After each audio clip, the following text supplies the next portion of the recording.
Hello friends, જય શ્રી ગણેશ. બધાને સ્વાગત છે તમારું મારી ચેનલ ગુજરાતી કિચનમાં. તો આજે આપણે કાચા બટેટાના એવા ટેસ્ટી પરાઠા બનાવશું કે જેમાં ના તો આપણે લોટ બાંધવાનો છે કે ના તો બટાટા બાફવાના કે ના તો સ્ટફિંગ બનાવવાનું. અને એકવાર જો તમે આ રીતે પરાઠા બનાવી લીધા તો આલુ પરાઠા બનાવવાનું તમે ભૂલી જશો. એકદમ ઝટપટ બને છે, કોઈ પણ જાતની ઝંઝટ કરવાની નથી અને લાંબો સમય સુધી તમે આને સ્ટોર પણ કરી શકો છો, બિલકુલ ખરાબ નથી થતા. અને જો તમે આને સવાર સાંજ માટે બનાવો કે બાળકોના લંચ બોક્સ માટે અથવા તો ક્યાંય લાંબા સફર માટે જવાનું થાય અને ત્યારે પણ તમે બનાવો તો પણ આ એકદમ સોફ્ટ રહે છે અને ખાવામાં ખૂબ ટેસ્ટી લાગે છે. સાથે શાક કે ચટણીની જરૂર નહીં પડે. તો ચાલો બનાવવાનું શરૂ કરીએ. તો એના માટે આપણે અહીંયા સૌપ્રથમ તો એક પેન લઈ લેવાનું છે, એક કડાઈ લઈ લેવાની છે. એમાં આપણે 1 ચમચી જેટલું તેલ એડ કરી દીધું છે. તો જો વધારે તેલ એડ કરવાની કોઈ જરૂર નથી, બસ 1 ચમચી જેટલું તેલ એડ કરવાનું છે. એમાં આપણે અડધી ચમચી જેટલું જીરું એડ કરી દીધું છે.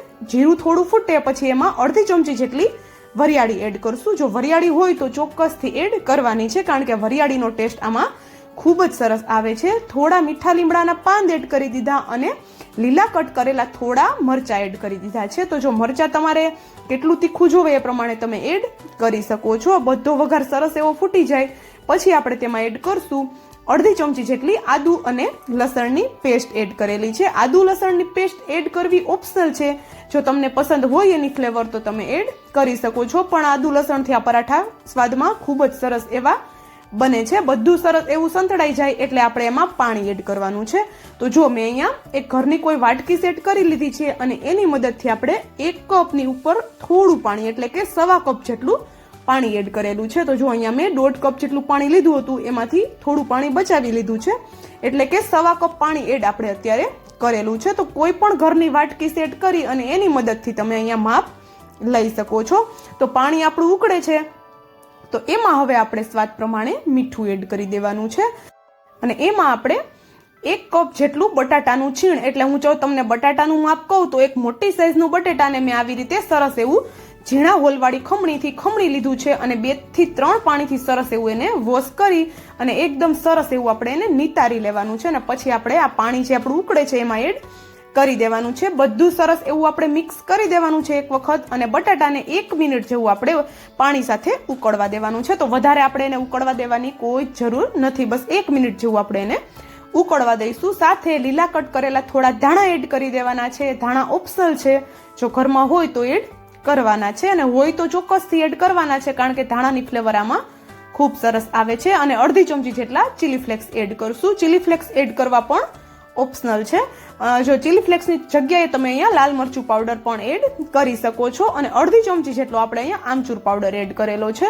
જો આમચૂર પાવડર ન હોય તમારી પાસે તો તમે ચાટ મસાલો પણ એડ કરી શકો છો અથવા તો અડધા લીંબુનો રસ પણ એડ કરી શકો છો. પણ એ અડધા લીંબુનો રસ આપણે ક્યારે એડ કરવાનો છે કે આપણે જ્યારે આપણો આખી પ્રોસેસ થઈ જાય પછી આપણે પાછળથી એડ કરવાનો છે, એટલે કે આપણે રવો એડ કરી દઈએ પછી લીંબુનો રસ એડ કરવાનો છે. તો જો અહીંયા હવે આપણે રવો લીધો છે, તો જે કપથી આપણે પાણી લીધું હતું એ સેમ કપથી 1 કપ આપણે રવો લેવાનો છે.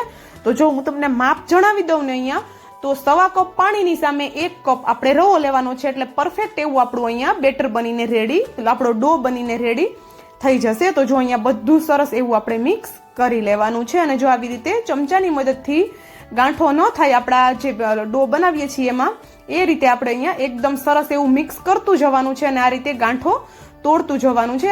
આમ પણ જો આપણે પાછળથી થોડી ઘણી ગાંઠો થશે તો પણ ડરવાની જરૂર નથી, કારણ કે પાછળથી આપણે લોટને થોડો મસળવાનો છે. તો જો અહીંયા એકદમ સરસ એવું આપણે મિક્સ કરશું તો 1 જ મિનિટમાં આપણું જે આ બેટર છે એકદમ ડોના ફોર્મમાં આવી જશે અને પેનને છોડવા લાગશે. બસ એટલું જ આપણે આ બેટરને પાકવા દેવાનું છે, વધારે કોઈ જ આપણે આને સ્ટીમ કરવાની જરૂર નથી. એકદમ સિમ્પલ પ્રોસેસ છે. તમે આને જો બધી વસ્તુ રેડી કરીને બનાવશું આપણે તો 5 થી 7 મિનિટ અથવા તો વધીને 10 મિનિટમાં આપણા અહીંયા ઘણા બધા પરાઠા બનીને તૈયાર થઈ જશે, કારણ કે આપણે વધારે કોઈ ઝંઝટ કરવાની જરૂર નથી રહેતી. તો જો અહીંયા ગેસની ફ્લેમ બંધ કરી દીધી અને એક ડોના ફોર્મમાં આવી ગયું ત્યાં સુધી મેં એને થવા દીધું, એટલે કે રવો એડ કર્યા પછી 1 મિનિટ જેવું આપણે એને કૂક કરવાનું છે. તો જો અહીંયા એકદમ સરસ એવું પ્લેટમાં આપણે એને ફેલાવી દઈશું જેથી કરીને એકદમ જલ્દીથી ઠંડુ થઈ જાય. અને અત્યારે જે આપણે પરાઠા બનાવીએ છીએ એનો ટેસ્ટ સેમ આલુ પરાઠા જેવો જ આવે છે. તો એકવાર જો તમે આ પરાઠા બનાવી લીધા ને તો હવેથી તમે આલુ પરાઠા તો ક્યારેય નથી બનાવવાના, હું ગેરંટી આપું છું.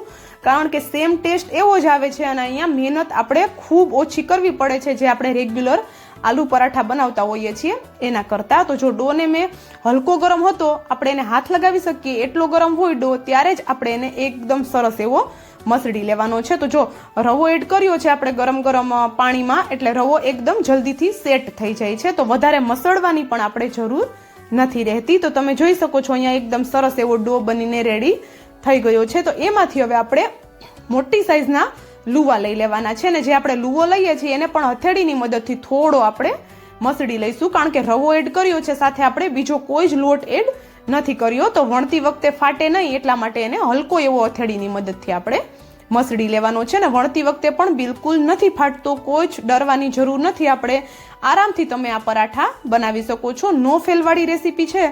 પહેલી જ વારમાં જે લોકોને રસોઈ બનાવતા નહીં આવડતી હોય ને એ લોકો પણ આરામથી આ પરાઠા બનાવી લેશે. તો જો પ્લેટફોર્મ મેં અહીંયા સરસ એવું સાફ કરી લીધું અને એની ઉપર થોડો ઘઉંનો લોટ છે, સૂકો લોટ, એ આપણે ડસ્ટ કરી દીધો છે અને આપણો લુવો એની ઉપર રાખી અને આપણે એને વણી લેવાનું છે.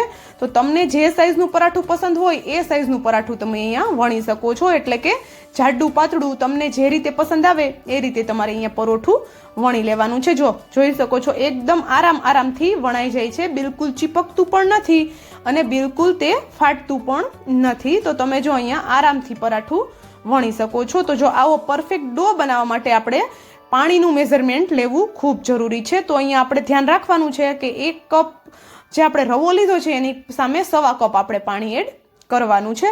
અને જો પરાઠું તમે આમ જ પણ રાખી શકો છો, પણ એકદમ આપણે ગોળ બનાવવું હોય તો કોઈ પણ આપણે ડબ્બાનું ઢાંકણ હોય છે એ આવી રીતે આપણે લઈ લેવાનું છે અને એની મદદથી આપણે ગોળ એવો શેપ આપી દેવાનો છે.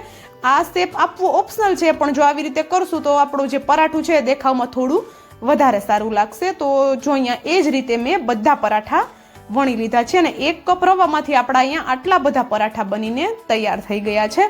તો ચાલો હવે આપણે એને શેકી લઈએ. તો જો શેકવા માટે અહીંયા મેં એક તવો ગરમ કરી લીધો છે અને એની ઉપર હું આ પરાઠા હવે રાખી દઈશ. તો જો અહીંયા તવો થોડો મોટો છે ને એટલે મારે અહીંયા 2 પરાઠા આવી જાય છે. તમે જો નાનો તવો લેતા હોય તો એક કરીને પણ તમે પરાઠું શેકી શકો છો. શેકાયા પછી આ પરાઠા એટલા બધા જોરદાર દેખાય છે અને સાથે ટેસ્ટી પણ એટલા બધા બને છે ને કે તમે આ પરાઠા વારંવાર બનાવશો. અને સાથે જ ખૂબ ઓછા ઓઇલથી બને છે ને એટલે ખૂબ ખાવામાં પણ હેલ્ધી બને છે. તો બાળકોના લંચ બોક્સમાં પણ તમે આ રેસીપી ચોક્કસથી ટ્રાય કરી શકો છો, કારણ કે એકદમ ચટપટા એવા બને છે તો બાળકોને પણ ખાવાની મજા આવશે અને બાળકોને પણ ખૂબ પસંદ આવશે. અને સાથે બધા મોટાઓને પણ ખૂબ પસંદ આવે ને એવી આ રેસીપી બને છે. અને સાથે આપને તો અહીંયા ખૂબ ફાયદો છે જ, કારણ કે ખૂબ ઓછી મહેનતમાં બની જાય છે. તો જો અહીંયા હવે આપણા પરાઠા છે એક સાઈડથી સરસ એવા શેકાઈ ગયા એટલે આપણે એને પલટાવી લીધા અને એની ઉપર હવે હલકું આપણે ઓઇલ લગાવી લેવાનું છે. તો તમે જેટલું ઓઇલ લગાવવું પસંદ કરો એટલું ઓઇલ તમે અહીંયા લગાવી શકો છો, અથવા તો ઓઇલ વગર પણ તમે આ પરાઠા શેકી શકો છો. આપણે અહીંયા ઓઇલ લગાવવાની કોઈ જરૂર નથી રહેતી.